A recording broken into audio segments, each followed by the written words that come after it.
not a girlfriend. This is about something inexplicable that happened to me when I was working in Japan.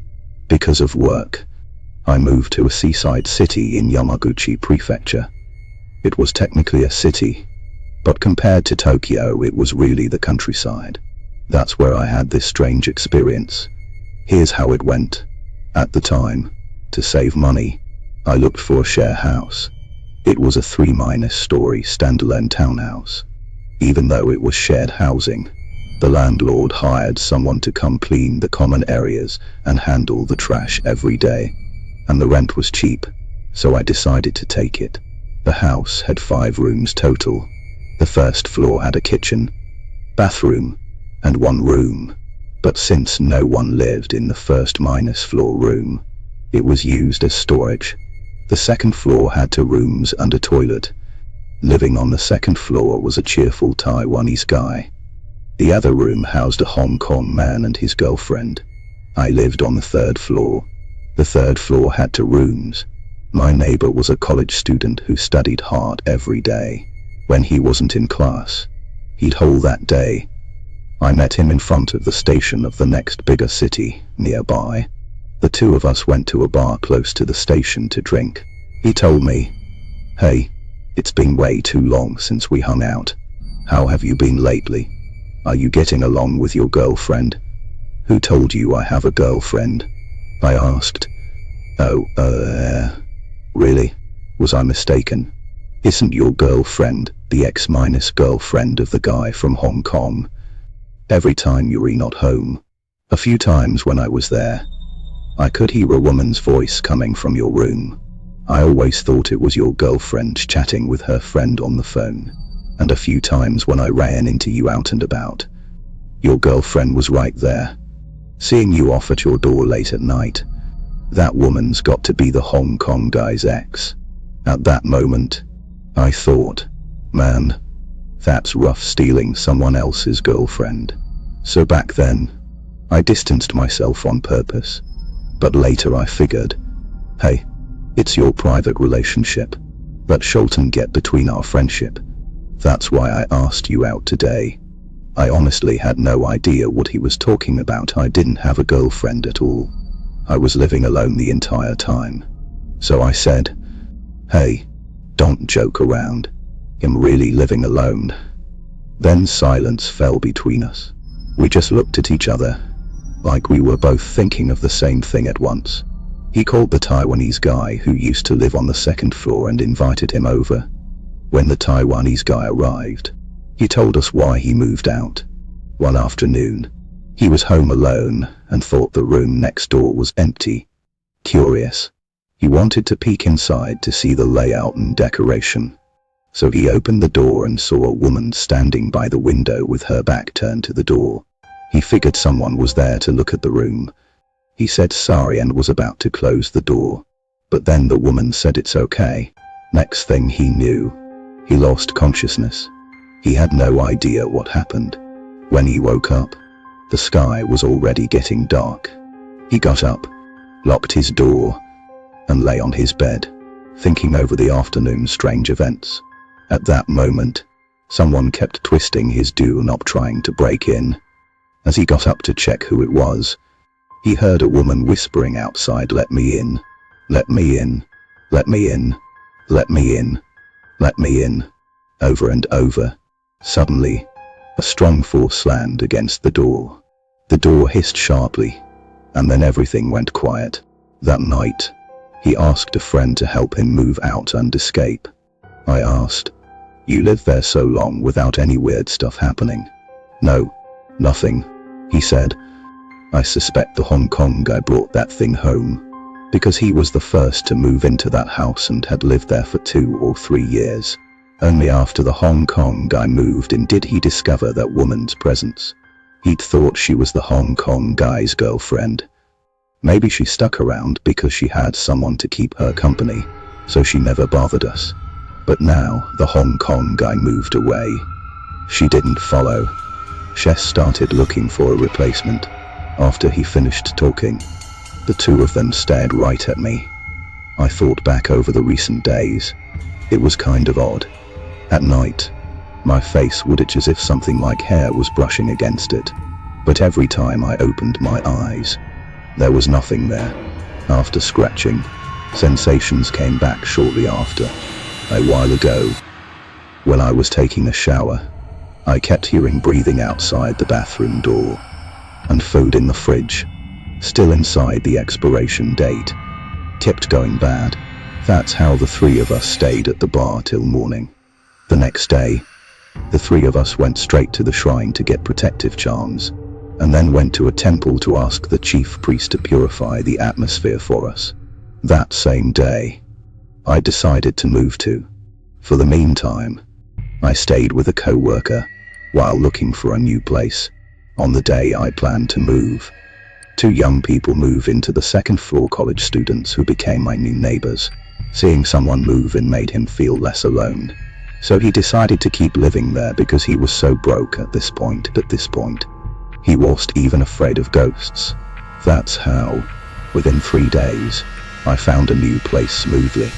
When I went back to pack my things, the college student said nothing strange had happened in the past few days. Maybe the charms and the priest cleansing had driven that thing away.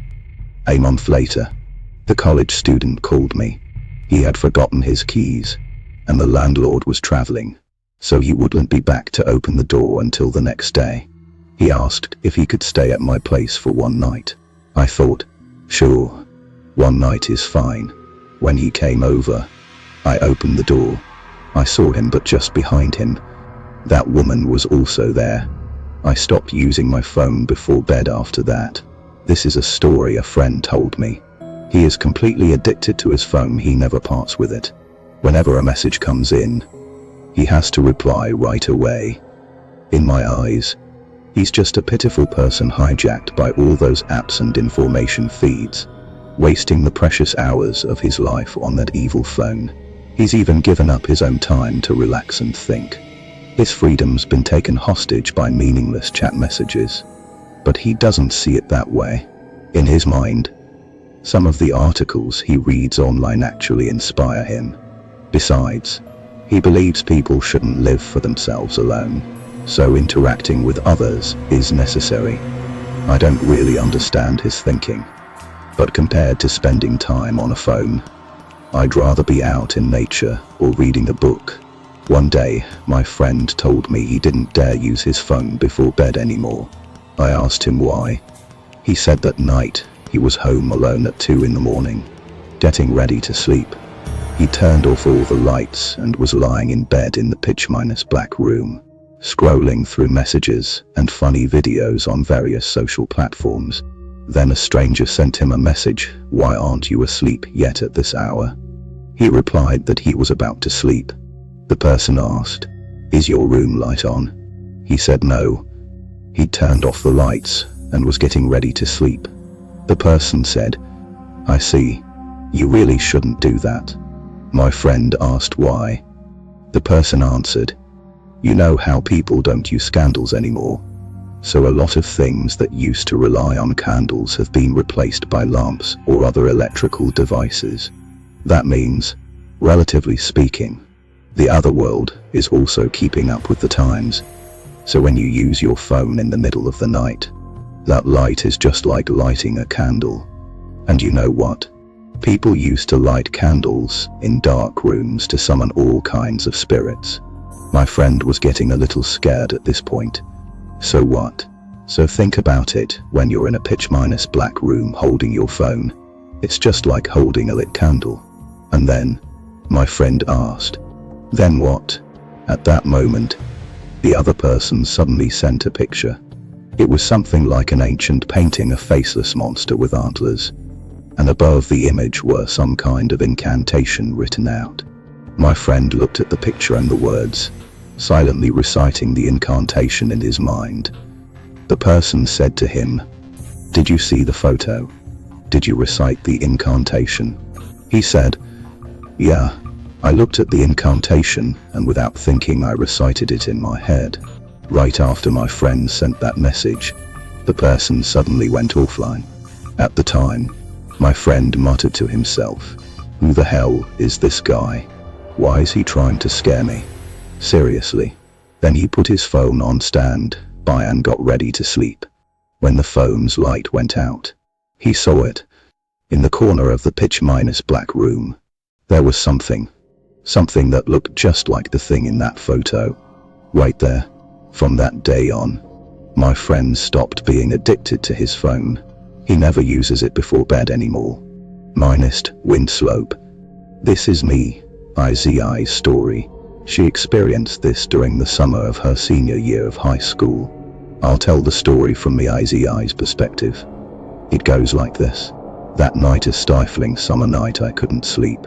With my parents' permission, I rode my bike to the convenience store late at night.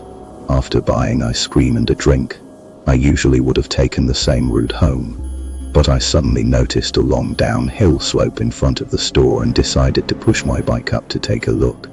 I passed by here several times before, but the slope was quite steep, so I'd never gone up. At a fork in the path, there was an old stone marker with the words Twinslope carved into it.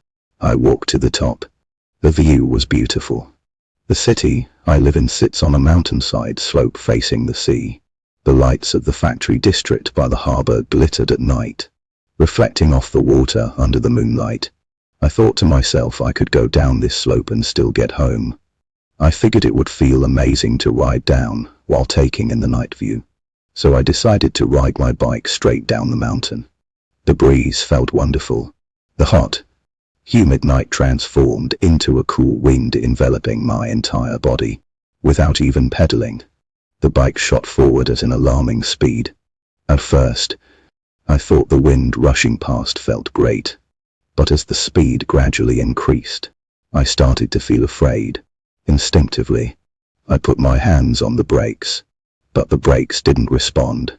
I panicked and squeezed them several times, but still nothing.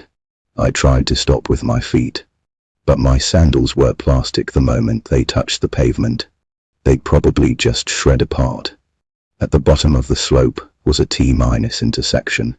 I was thinking about what to do when suddenly I felt something slowly closing in behind me.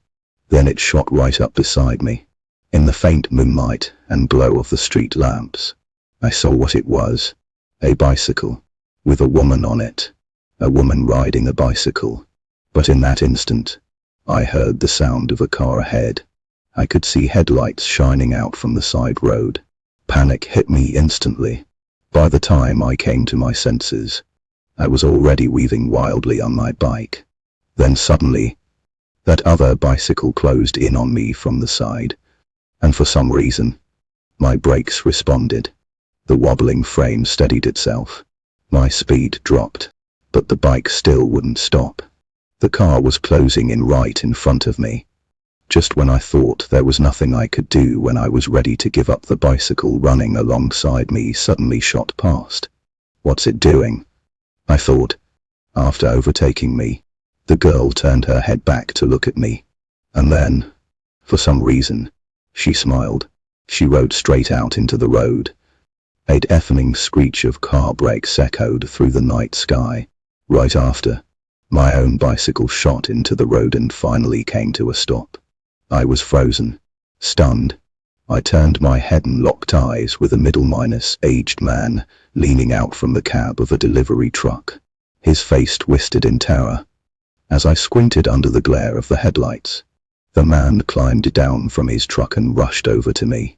"Are you okay? Are you hurt?" "Yeah. I'm fine. I'm okay. Really? Thank God. That's a relief. Hey, that girl who shot out ahead of you, she looked just like you, didn't she?" Neither of us could find the girl who'd driven out in front of me. Not only that, we couldn't find the bicycle either. The man and I stared at each other in stunned silence. That's the story of what happened to me. But there's actually one thing I didn't tell that man at the time. When that girl passed me, when she rode by my side, she turned her head back to look at me, and there was no mistaking it. Absolutely none. That